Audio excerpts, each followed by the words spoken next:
You see, for the longest time possible, humanity have this feeling and understanding that if you have more money, the more you'll be happier. And that's true. You'll have more money, you'll be able to do more things, you'll be able to do more fun things. So you tend to be happy. And the best thing is, you'll not be worrying about uh, your bills. So it makes sense to say the more you have money, the more happier you are. But why is it not the same thing? The more rich the country it is, the more happier people it is. Because if we go to this big and rich country, first world country, it's very few of them who have managed to have a happy citizens. Actually, the few I know is Finland and I think Denmark. Those are the only country which have more happier people. The other country which are first world country, people are really suffering. Mostly when they are at the age of retirement or early at their age. These people are always on you are always fearing something. Then we go to a country where, let's say, Central Republic of Africa. It's a very poor country. Or Burundi, where there is no war. It's a very poor country. But those people are generally happy. I don't know what makes them happy, but they are generally happy. That is the irony of the matter. Because when you go to this rich country, let's take for someone who is in California, the person is getting paid 100,000 plus. But he can afford everything. He can afford food. He can afford to go and eat out. He can afford to go and buy a new car, a good one.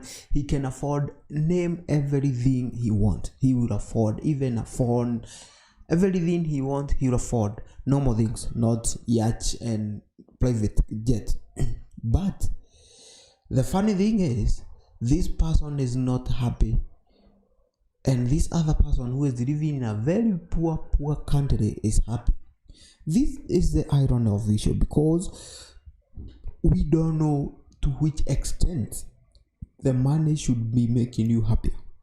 There is a limit of the happiness which come from the money. Because at the first place, money should not be making you happy at all. What the money do, it make you comfortable. What the money do is to give you security of, if I get sick today, I can afford to pay my treatment. If I want to buy a new car, I'm in a position of affording. That is the work of the money. But we have make it to be our happiness. So if I don't have money, I'm not happy. And that's why we are going wrong. That's why you find that even if you'll be receiving even $1 million in a year, you'll not be happy, because $1 million in a year, it's not the highest money human being can manage. And if you want to agree with me, and if you don't think it's true, why are people like Elon Musk, the richest people in the world, still working so hard? They wake up and go to work, even they sleep in the office. Actually, Elon Musk is working more than any of us, and he have all this money where even his generation, even the 10th generation of his family cannot get rid of this money. It's too much to them. They will enjoy it for the rest of their life until the world will end, unless someone take the money away from them. But the guy is still working, and working extra hard. Even he is investing in other things. Why? Because the money cannot be enough, and that's why we go wrong. We chase after the money, thinking that you'll be happy. Yes, you'll be happy, but it's a temporary happiness. If today I afford to buy my G-Wagon, which I dreamed of buying, then for the first few days I'll be happy. Then it starts hitting me. This is just a normal car. And I'll start thinking to buy another one.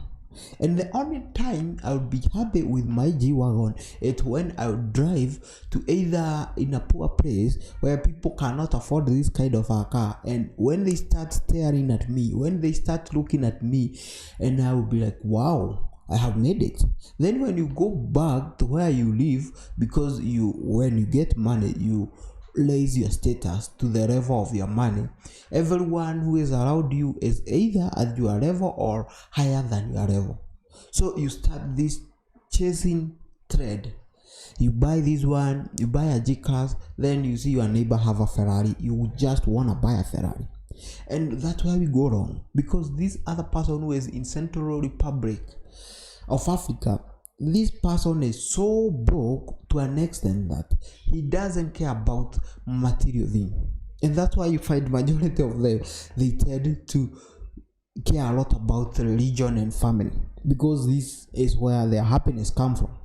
And the issue to this person mind is not that whether he afford to buy the next new car, whether he will be able to afford to buy the next new machine or new phone or new TV or whatever. This guy worry is whether he'll get food. And the best thing, majority of this country, find these people live in rural area. So to them, the food is easy to get because he is doing the farming, he get the food. And the funny thing is, these people don't even care whether he not have a lot of money, because he can live with just a potato for the rest of their life. He can live with just eating rice for the rest of their life. They are okay with it. These people, you find that he can actually live without cooking oil. He can just have a rice with steamed rice, and he is okay with it, and he will live with it. Because the issue of this person is, will I wake tomorrow? And when I wake tomorrow, will I eat something? And if he have achieved the goal and he is happy with that, and you find majority of these people have very simple goals. They don't care about those big things. That's why they manage to attain their goal.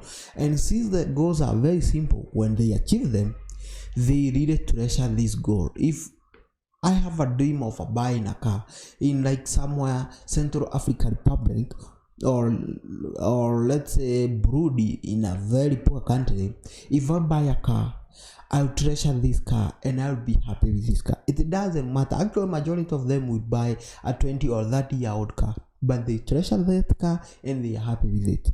Then come to this other person who is living in first world country. The person is affording to buy every new car which come out, but he is always anxious. He is always worried. If today I lose my job, what will I do? If today I lose my job, you lose your house, you lose this status which you have, you lose your car, you lose even your life partner, because the issue is you didn't meet in the correct way. You met in a basis of you had money, you had a car which you are driving, and this woman perceived that you are rich, or this man perceived that you are rich. But this other person, they met in poverty, they live in poverty, so he doesn't worry to go broke, because you are poor already. You cannot be worse than that. It's like telling a homeless person that he is worried. What worse can happen? To be homeless, you already are homeless, you don't have a job, you don't have food, you are relying on people to give you money to eat. You are at the lowest point possible.